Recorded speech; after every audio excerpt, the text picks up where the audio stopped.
going. I need my podcast hat. Nice. It's going to cast a weird shadow on your face, maybe. That's all right. Backwards? Didn't see my face. Yeah, fair. That's in the podcast. I wonder if we should. Do you want headphones?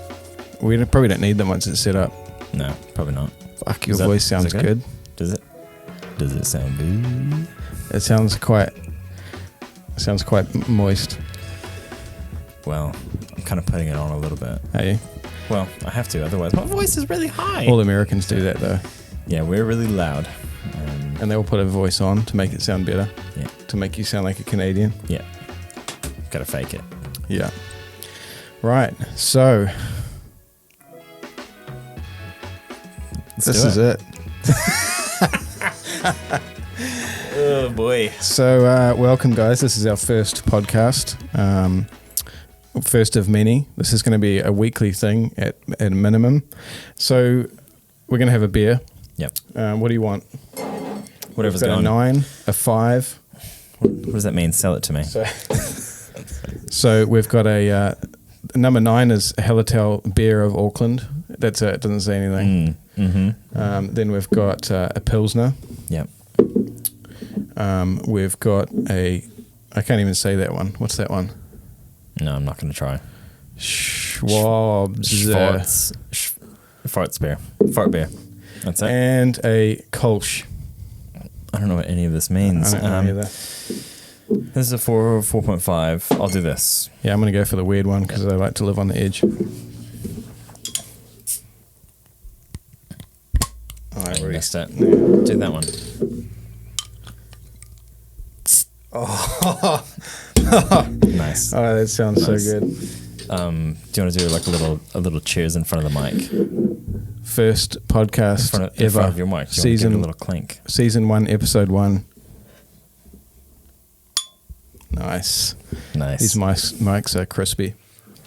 Right, so yeah, first podcast, season 1, episode 1 of the, I think, are we going to call it the Turner and Lowry podcast? We'll call it that for now. Yep. If you guys have a name, let us know. Leave it in the suggestion box.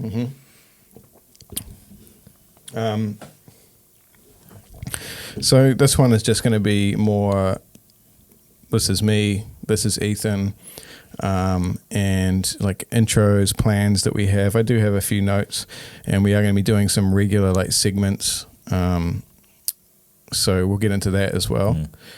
But I guess we should just jump into it straight away and just say who we are. So Ethan, where are you from? Where does your family hail? And what do you do? What are you doing now? All that kind of shit. I sire from the land of... so I'm originally from the US. I've been in New Zealand now for almost 8 years. I've known Chris for almost 7? I think so. Yeah, I think crazy. we shot our first wedding together about 6 or 7 years ago. Yeah, crazy. But yeah, I actually moved to New Zealand to do a bit of study. Oh, my wife is from here, so I moved here for her. But my pathway to get here was to do some study.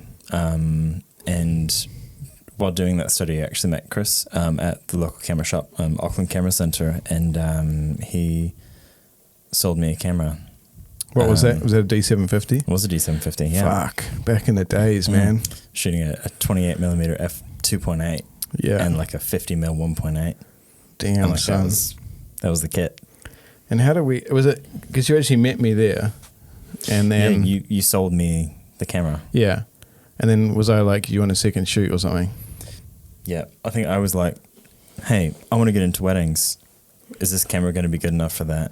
You're like, you won't be good enough for that. The camera will be okay. That does sound like something I'd say. Yeah. It's like, do you even know who I am? At that time, you used to watermark your photos. I think we all did. I did. Yeah. That was, I was not very good, but I thought I was quite good. I did believe that. It was a long time ago, right? Yeah. That can be a topic for a podcast, like the stages that photographers go through. Absolutely, yeah. So you from America, you came here because you married one of our women. Yep. And you met me in the camera shop, which is where I was working at the time, before I went full time into wedding photography. And then when did you go full time? You went full time not long after, right? So I was kind of full time while studying at the same time, and then transitioned out of study. Then COVID hit and went full time working at an ad agency, and then kind of kept weddings going on the side. But it was COVID. It was a weird time. Yeah. So I forgot about that. You did a fucking PhD or something. Yeah. Yeah. A scientist. Well, I didn't finish it, but basically, that's crazy. Yeah, weird times. Yeah. But yeah, I guess that's pretty much it. Yeah. Yeah, my story. I was always doing photography since I was younger, photographing my friends and stuff like that, and just working. Obviously, I've got kids, so that was kind of the priority at the time. And I guess I'll just start from. We don't need to go too far back, do we? I'll just start from the same time. From when I met you at the camera shop. Sure. So, we met at the camera shop, and I was already shooting weddings, but I was doing a fair few. I'd already done a fair few weddings by then, but I didn't really have the balls to go full-time, probably. I'd say that was accurate. I was just nervous about losing a regular income. But it got to the stage where it was basically costing me money to go to work because... I couldn't go to meetings, I couldn't do engagement shoots, I couldn't do family shoots because I had to go to my job. So, fortunately, I knows. Fortunately, I know the guys at Auckland Camera. My friend Rod, who has been a long time friend of mine since we were teenagers. He didn't own the place at the time, his father did, but he took over it. And I guess I just kept closing my days down, so I went from 5 days a week to 3 days a week to 2 days a week. And then I was like, look, do you know who I am? No. Clearly we're not working out. Yeah. No, I was just like, I've got to wrap it up because I've got lots of, I'm literally making more money in a month than I'm making here all year. Yeah. Maybe not that far, but And so I did. I wrapped it up, and I still have a really great relationship with Auckland Camera, which is great. We're going to be talking about them a lot on this podcast. And now I'm a full-time wedding photographer. I have my YouTube channel, which you may be watching this on, which is 40-something thousand subscribers strong. And there's a whole bunch of exciting stuff coming up. We probably won't talk about a lot of it yet. No, keep that under wraps. Shut your dirty mouth, guys. Yes. But a lot of exciting stuff coming. And I'm still a full-time wedding photographer. COVID was hard. That'll be another topic. We've got a lot of topics to cover, a lot of interviews lined up already. And it should be fun. But I'm way off track. So let's get back to us. Okay. Do we need couples counseling already? I mean, maybe we just address the fact that it's been a long time since we've shot together regularly, right? Yeah, true. It's been probably just before COVID was the last time we shot together consistently. We do it even once before in a while now. Yeah, true. Yeah, because we were shooting fucking 50 weddings a year together. Yeah, for probably 2 or 3 years. 2 or 3 years, yeah. And then you kind of got busy. You got you had lots of your own bookings, so you just had to take those obviously because it's it's a lot more money. And it's just the way it goes. And I got really busy, so I couldn't really second shoot for you. And our own businesses just kind of took off. But it's been a long time since we've shot together properly. We've done the odd times. Yeah. Every now and then. One-offs, really. Yeah. Yeah, but it's definitely not a regular thing anymore. No. And it was really fun. So we can probably talk about that a little bit, the website. Yeah. Turner and Lowry. Yeah. Because we'd always talked about doing a joint brand called Turner and Lowry where we would just shoot together.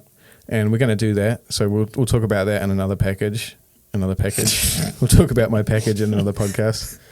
So we are going to do a website together, and we were thinking of we'll talk about this more in depth in a full podcast, I think. But basically, one website, one price, all day, me and you, Yep.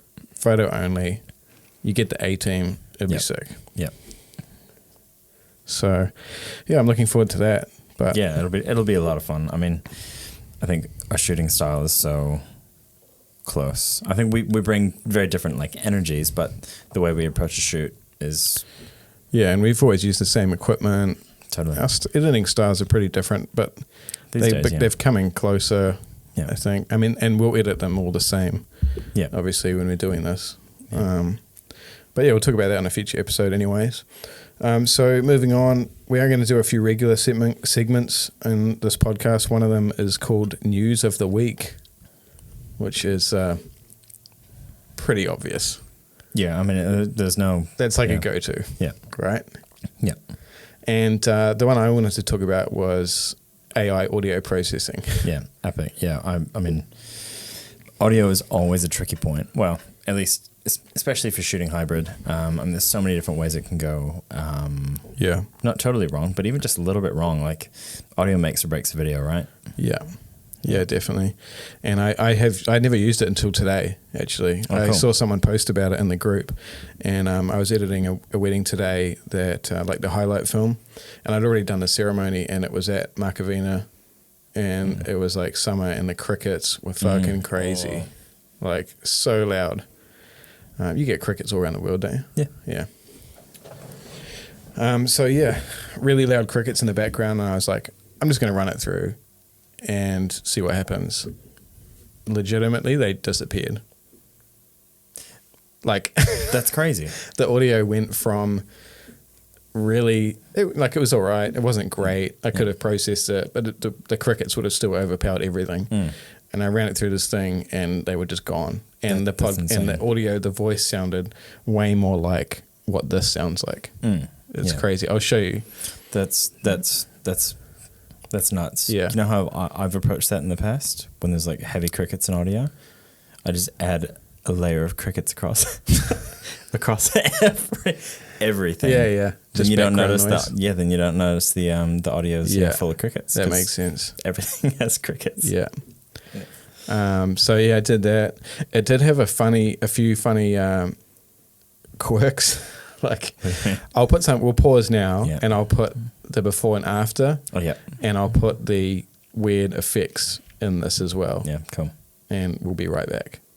You've made a promise to each other, exchanged wedding rings, and have declared before all of us gather here today your love, and that you'll continue to live in marriage. You've made a promise to each other, exchanged wedding rings, and have declared before all of us gather here today your love, and that you'll continue to live in marriage. Honestly, dude, it's so funny. Okay, so we're back. You guys have heard it. Ethan hasn't heard it yet, but I'm going to show him, and he'll react to it later.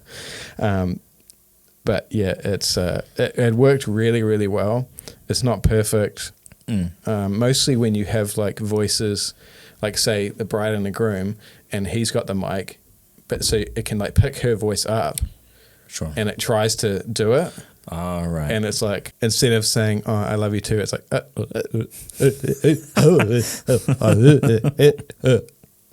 it's so weird. It's really crazy. So not usable then. No, fuck no.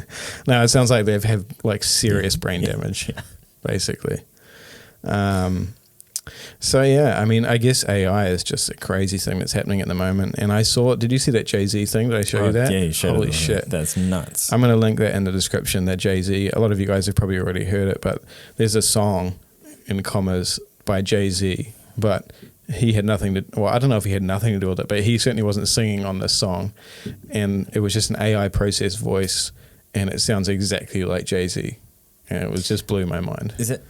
If he didn't have anything to do with that, is that legal? I don't know. They were talking about that. Yeah, so I saw it because MKBHD posted a video on it.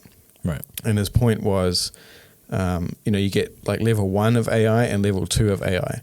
Level 1 is like the Pope photo and like, weird photos where if you look at the details, you can be like, okay, that's not real. But it's still crazy. Yeah.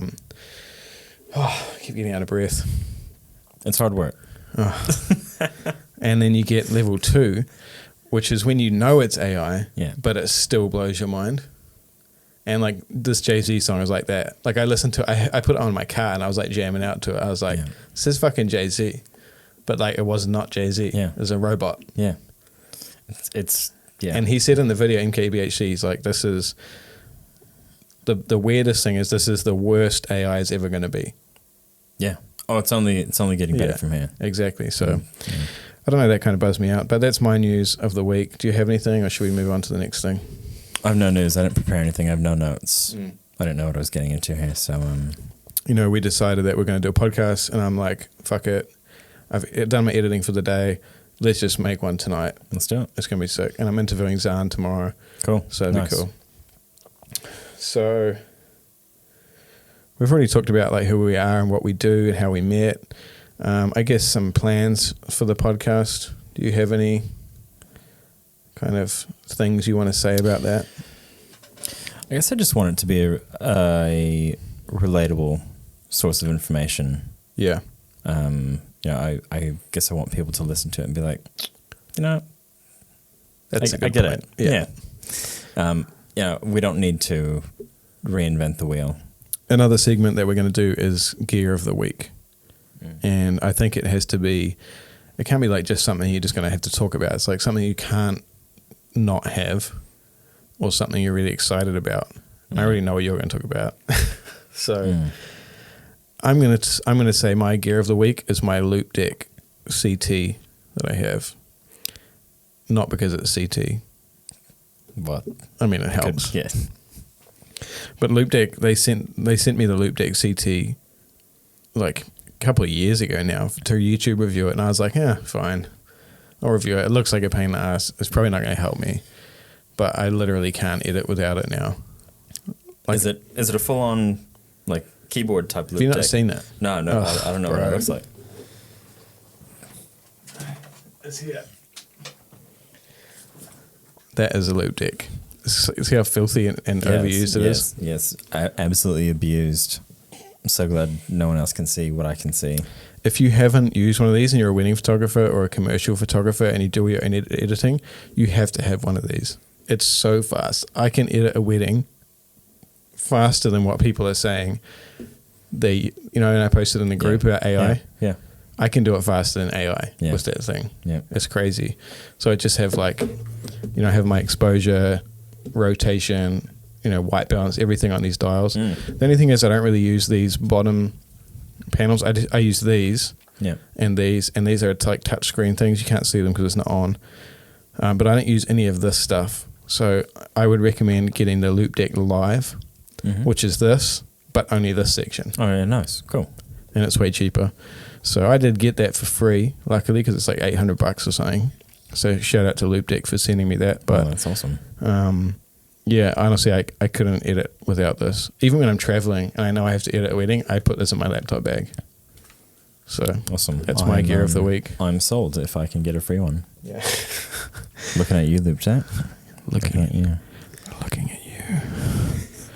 That sounds good. Okay, what's your gear of the week, Ethan? Well, I want to talk about I have this no beer. idea what it's going to be. Yeah, you have no clue. It's not the only thing I've talked about for the last 72 hours plus another 24. Doesn't matter. 96. It's the gear of the week. So I don't know. Do I want to talk about that GFX? I think you should. Okay. Yeah. I think it would be irresponsible not to. Yeah. True. So Chris and I have shot Sony for the last 5 years. Oh, that reminds me, we're going to get back to this after you talk about your gear in the week. Yeah. What we used to shoot on and our kits now. Yeah, cool. Carry on. Yeah, cool. So you and I have shot Sony for 5 years, maybe you a little bit longer even. And along the way, I think between us, we've had almost everybody released. Yeah. I mean, from the A7 Mark II to the R2. Yeah. I switched when it was the A7R2. Yeah, right. Yeah. I owned an A7 Mark II at one point. Yeah, as I did too. as like a backup body. Okay, cool. Yeah, I sold it because it was such a bag of shit. Yeah, it's not good. It not having that joystick. Wait, are we talking about what we use and what we didn't, or are you talking about your gear of the week? Sorry, no, I'm just giving context to it. Don't give context. Give your gear of the week first, and then we'll go back. Okay, fine. So I just bought a Fuji GFX 50S Mark II, which is a medium format digital camera. And I bought that alongside. You don't need to flex. Everybody knows what a medium format is. Okay. Well, not everyone. Not Carry everyone on. in it. Carry on, mate. And I bought that with the 80mm 1.7, which is an amazing lens. I got both of those from Auckland Camera secondhand, which is pretty cool. The guys over there hooked me up, which is great. It's an amazing piece of kit. I haven't shot any portrait sessions. I haven't shot a wedding with it. Really just photos around the house of my kid, and then we've gone on a few photo walks, kind of loosely, for YouTube videos over the past weekend. Carry on. Sounded like a wet fart, to be honest. So it did in the headphones too. That's what kind of turned me on, though. Carry on. Yeah. So no, it's really cool. I haven't felt this excited to pick up a camera in a long time. Probably since I bought my A9. That's a big deal. That was a long time ago, man.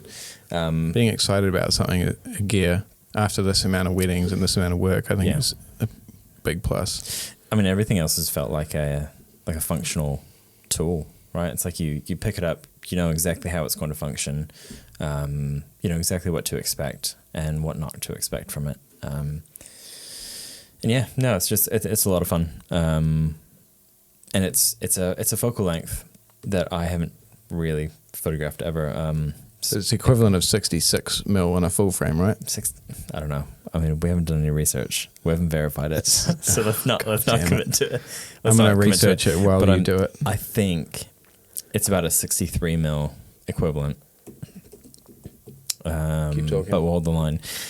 So I guess when I pick it up, look through the viewfinder, it's a lot tighter than I would normally expect. I'm used to shooting at 55 mil or 50 mil.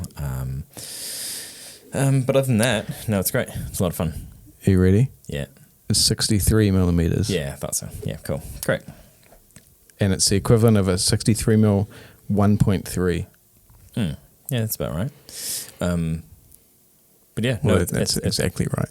Yeah. It's not about right. Sounds reasonable. I think before we move on from that, I think it's super important to talk about being excited about shooting. You know, we've been going down this track of like Fuji and stuff, and the whole reason is because we need something to be excited about. Yeah. Right? Yep. Because Sony, like, they're way better. Amazing. Yeah. Way better than Fuji, like, technically. Yeah. But, like, they have no soul. They don't. They're like the Sith Lord of cameras. They're little supercomputers with a lens and a sensor. Yeah.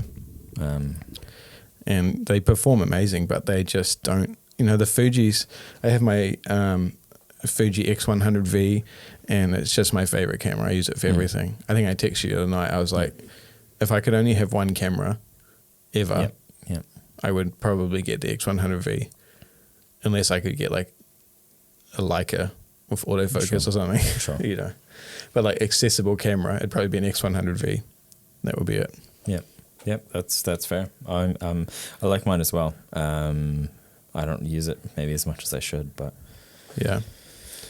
So going back to the kits that we used to use and the kits we use now, I'll go first. We were both on Nikon, Neuken. I don't know what the one is, but that's what it was anyway. And so when I met Ethan, I was on the Nikon D750 and the D810, I believe. I can't remember the lenses, but we went through the whole saga with Sigma and the fucking terrible autofocus.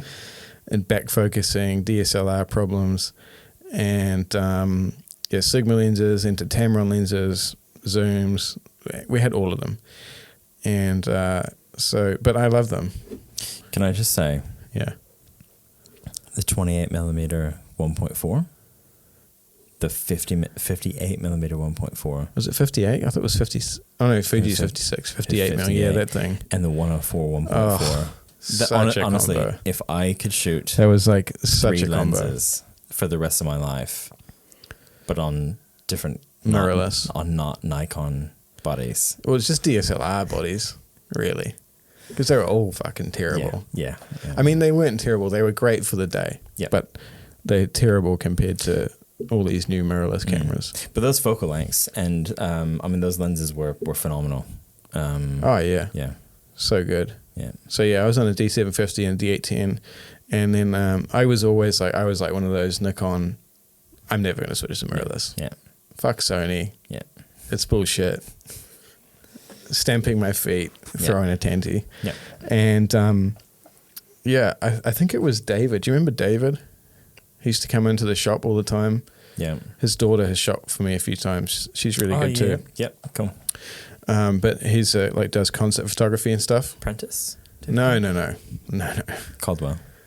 I don't know. Anyway, no. And we're going to move on from that because we don't want to insult anybody on the first podcast. Ethan's dying. I'm just so funny. Yeah. No, and he was using the A7R2s, and he showed me the eye tracking on those cameras. This is A7R2, and I was like, fuck, that's good. Guess And I'm I was gonna have like, to all drop right. 10 grand. No, I was like, all right, I'm going to try it. So I was like, I'll buy one. So I bought A7R2 and the 55mm 1.8. That was my intro to Sony.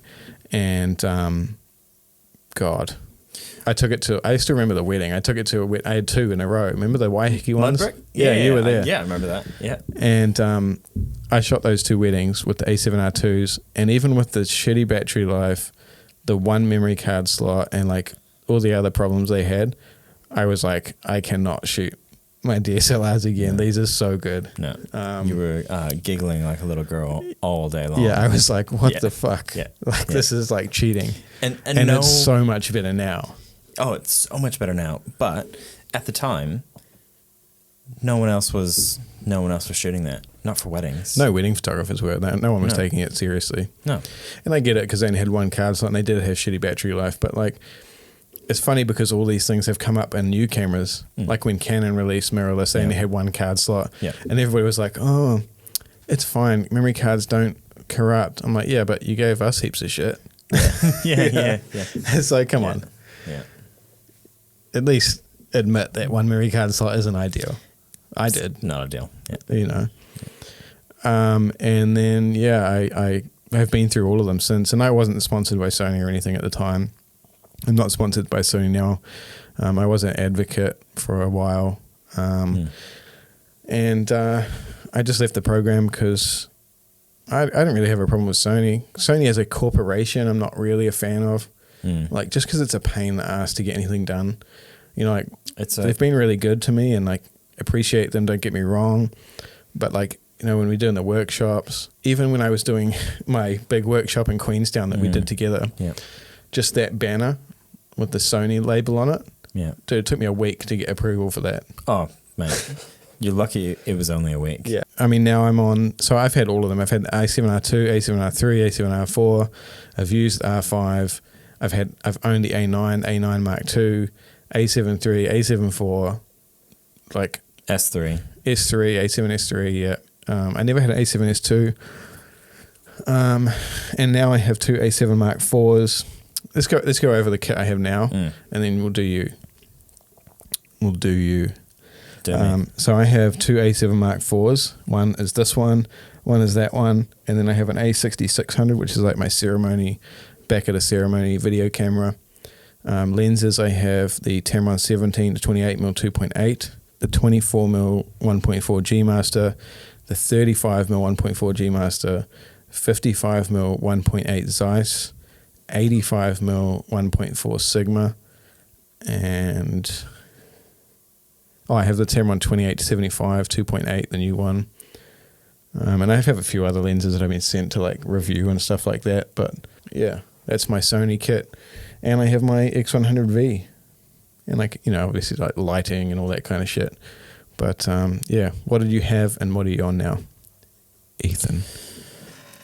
So for quite a while, I had, maybe let's go back maybe 18 months. So I've had 2 A7 Mark IVs, the 24mm 1.4 GM, the 35mm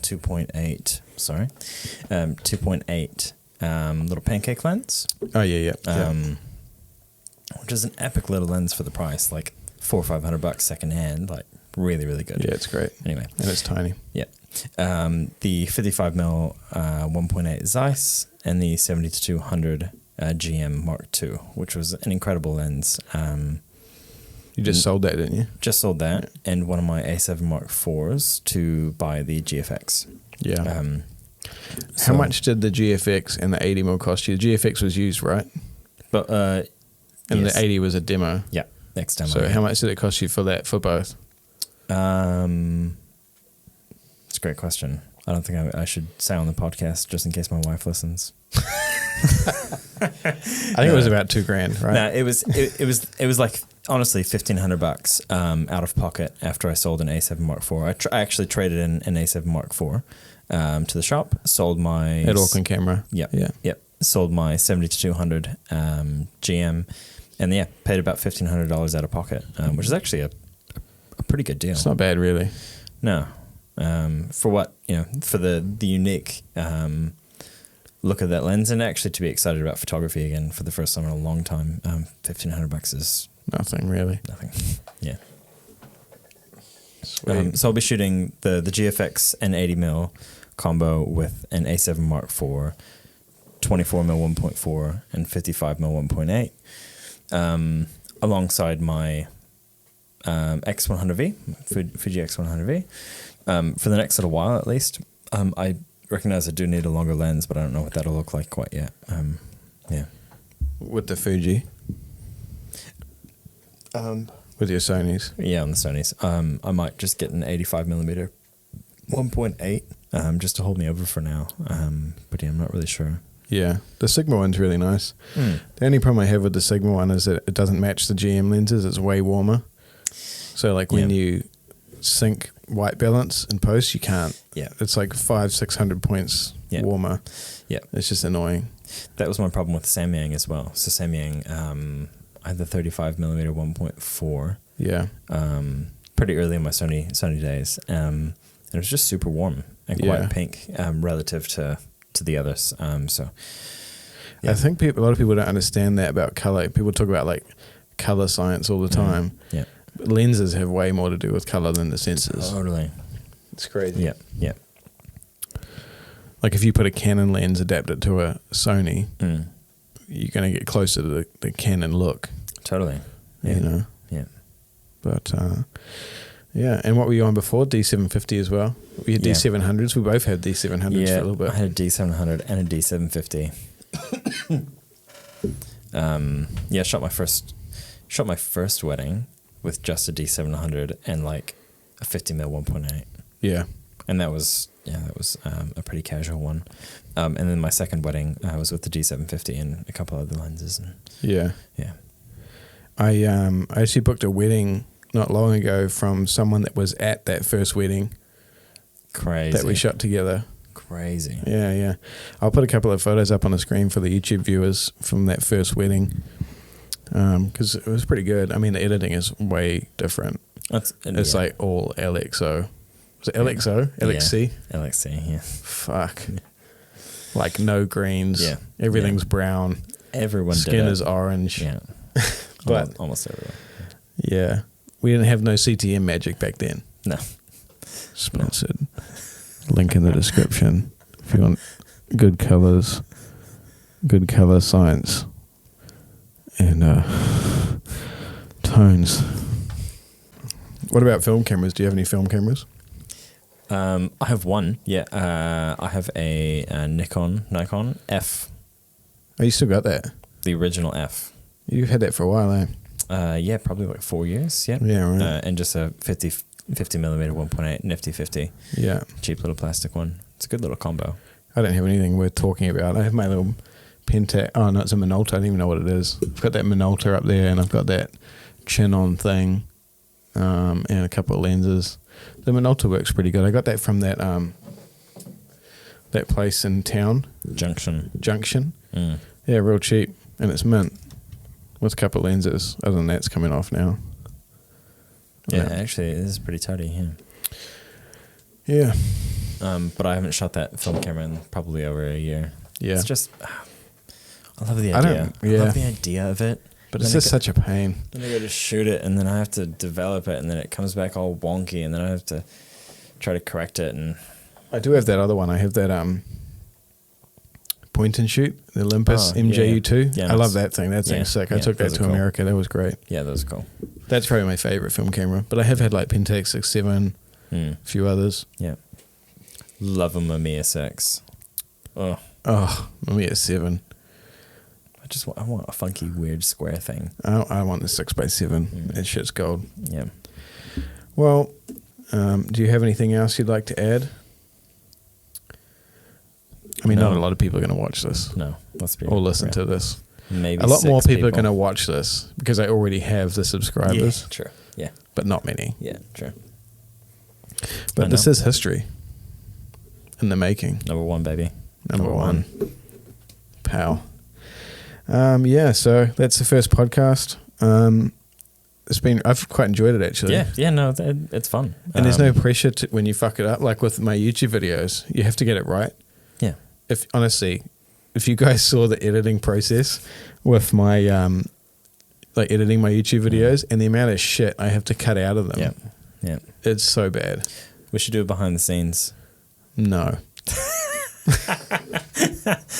Absolutely not. But yeah, no, it's been really fun. Yeah, it has been. It's been good. And I'm looking forward. And these are quite easy to make because we just hang out. Yeah. And talk about shit. Talk random things, yeah. I'll come with notes next time. Yeah. And well, I mean, research. I told you about this today. But this is very last minute. Like 3 hours ago. Yeah. I'm like, come around tonight, we're doing a podcast. The first one ever. Yeah. And my notes, literally, I'll read my notes. Season 1, Episode 1. Intros. News. What's the plan for the podcast? Loop deck. That's it. More than me. So, but I think it's been pretty successful overall. Yeah, I think so. And I'm really looking forward to making other ones. So watch out for the one that I'm going to record tomorrow. It probably won't come out tomorrow, but we're going to have Zan on, who is a very successful photographer and a good friend of mine. And just a good person. Yeah, he's a legend. Amazing, yeah. Yeah. And him and Amber,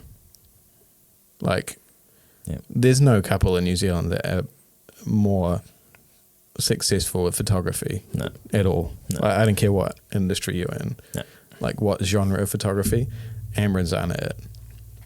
So, yeah, I'm looking forward to having him on. And then I already have a bunch of other ones lined up. I've actually sent a message to a few YouTubers in the States. Cool. That I've already talked to in the past. Nice. So I'm hoping to get them on. But, yeah, I'm looking forward to it. So, very cool. I guess that's it. We don't have like an outro line. Not yet. We'll see what happens with that. But I think that's pretty much it. Yeah. So we'll catch you guys in the next one. Thanks for listening. Peace. Those plosives. I've been learning about plosives lately. About what? Plosives. Plosives. It's the P's. Peter, pickle. Okay. Is it? It's when the mic doesn't handle it. That's why you use like the fluffies. Oh, yeah. Do we need that here? Is that? Apparently these ones are pretty good. Picked a plosive. Yeah, nice. Sounds alright, but you never know.